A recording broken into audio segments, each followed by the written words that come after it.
My state of mind regarding the pilfering from which I had been so unexpectedly exonerated did not impel me to frank disclosure, but I hope it had some dregs of good at the bottom of it. I do not recall that I felt any tenderness of conscience in reference to Miss Joe when the fear of being found out was lifted off me, but I loved Joe, perhaps for no better reason in those early days than because the dear fellow let me love him, as to him my inner soul was not so easily composed. It was much opened my mind, particularly when I saw him looking about for his file, that I ought to tell Joe the whole truth. Yet I did not, and for that reason, that I mistrusted that if I did, he would think me worse than I was. The fear of losing Joe's confidence, and of thenceforth sitting in the chimney corner at night, staring drearfully at for my ever-lost compassionate friend, tied up my tongue.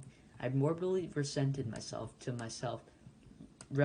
myself that if Joe knew, I never afterwards would see him at the fireside feeling his fair whisker without thinking that he was meditating on it. That if Joe knew, I never afterwards could see him glance, however casually, at yesterday's meat or pudding when it came on today's table, without thinking that he was debating whether I had been in the pantry. That if Joe knew, and at any subsequent period of time of our joint domestic life remarked that his beer was flat or thick, the conviction that he suspected tar in it would bring a rush of blood to my face.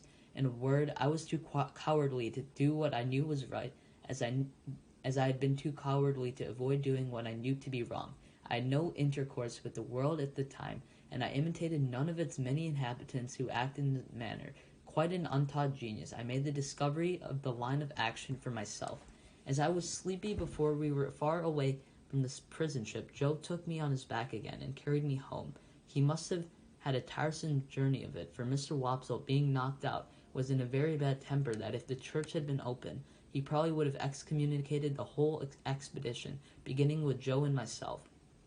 In his lay capacity, he persisted in sitting down in the damp to such an insane extent that when his coat was taken off to be dried at the kitchen fire, the circumstantial evidence of his trousers would have hanged him if it had been a capital offense. By that time, I was staggered on the kitchen floor like a little drunkard, though, having been newly set upon my feet, and through having been fast asleep, and through walking in the heat and lights of noise of tongues, as I came to myself with the aid of a heavy thump between the shoulders and the restorative exclamation, "Yeah, was there ever such a boy as this?" from my sister, I found Joe telling them about the convict's confession, and the visitors suggesting different ways by which he had gotten into the pantry. Mr. Pumblechook made out, after carefully surveying the premises, that he had first got upon the roof of the forge, and that he had gotten upon the roof of the house, and had then let himself down the kitchen chimney by a rope made of his beating cut into strips.